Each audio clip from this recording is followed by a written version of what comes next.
साथियों नमस्कार। कायस्थ इंसाइक्लोपीडिया की तरफ से मैं उदय सहाय आपके सामने फिर गुड मॉर्निंग और नमस्कार कहने आया हूँ एक नई कहानी के साथ। आज पूरे समूचे भारत में कड़ाके की ठंड है।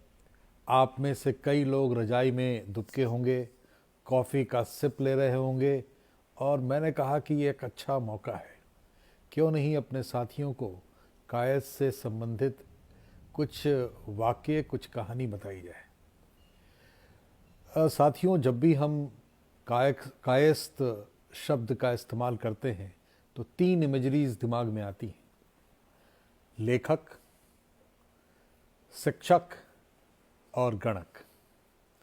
थोड़ा दिमाग पर जब हम जोर डालते हैं तो इसके साथ साथ कवि और कलाकार, और जब बहुत जोर डालते हैं तो प्रशासक, सलाहकार वगैरह वगैरह ये इमेजरीज आती हैं।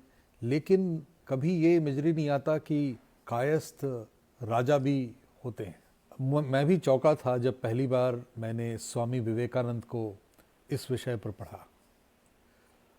स्वामी विवेकानंद ने बताया कि पूरे भारत में एक माला की तरह कायस्थ कश्मीर से लेकर बंगाल तक बिखरे पड़े थे और इस माला की शुरुआत उन्होंने कश्मीर से की थी, जिसमें 400 वर्षों तक कारकोटा कायस्थ डायनेस्टी का साम्राज्य रहा और उसमें से एक राजा, महाप्रतापी राजा ललितादित्य मुक्तापीड हुए, जिनका साम्राज्य तो तुर्की से लेकर नीचे बंगाल और उड़ीसा तक फैला था। जब और पन्ने पलटे तो देखा कि कश्मीर के नीचे पंजाब था, जहाँ पर जो आज का वेस्टर्न पंजाब है, हिंदू शाही डायनेस्टी थी और उसके राजा जयपाल की शूरता का आलम यह था कि वर्षों और दशकों तक अरब की हिम्मत नहीं हुई कि वो हिंदुस्तान की तरफ आंख उठा कर भी देख सके। उससे नीचे आप आएँ तो गुजरात में कायस्थ वल्लभ वंश था।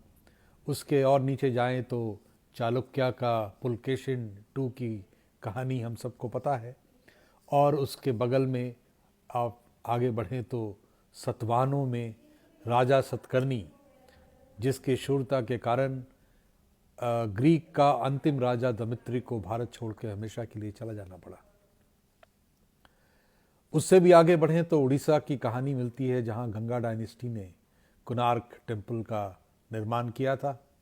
और उसके आगे आप जाएं तो राजा प्रतापादित्य की कहानी आज भी बंगाल में गूंजती है।